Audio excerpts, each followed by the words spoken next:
Growing up, it was always that pressure from working on the family farm that we had to have the best cherries and had to have keep a good reputation and supply cherries all over the world.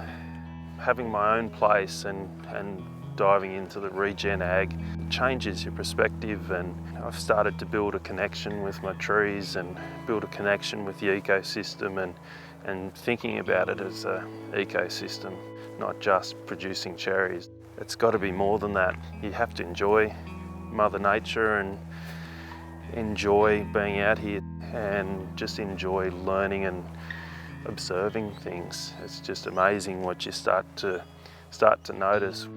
Cherries are very competitive, so everyone's looking for the edge. Traditionally, you'd spray a fungicide every 10 days to 2 weeks from flowering through to harvest. And every time it rained, they'd be out spraying again as well. This place had Roundup resistance. Instead of spraying once, I ended up spraying twice to get a result. I thought, nah, this has got to be a better way.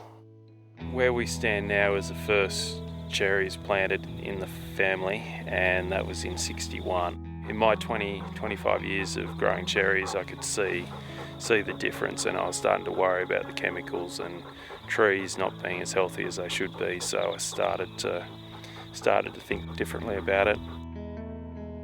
Everyone talks about, oh, my grandfather used to have a cherry tree in the back of his house, or he had a veggie garden, and the fruit and veggies tasted unbelievable.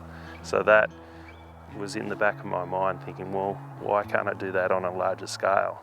I wanted to have my orchard just like a backyard garden. I wanted that dark, rich soil, wanted it friable.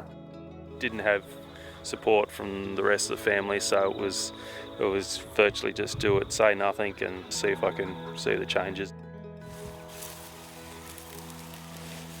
Oh, that's not too bad. Look at that. I love looking at the soil. There's a little bug there. Now I'm trying to grow a monoculture and realise that there's a bit more to it than that, and it shouldn't be a monoculture.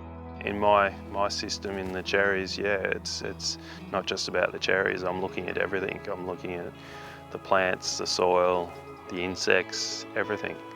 It's an ecosystem, and that's how Mother Nature intended it to be, an ecosystem. I think any time I put a chemical on, I'm going to upset the biology and upset the ecosystem. So I'm trying to build an ecosystem that's just focused on maximising fungus and bacteria and algae and all that stuff. Is quite easily killed in the soil with chemicals. In this system, in regenerative agriculture, we are contributing to helping the planet to store carbon. It's a huge advantage for us to store carbon in our soil. It's essential for the plants. It's great for the microbes. It's acting like a big sponge, so we can store so much more water.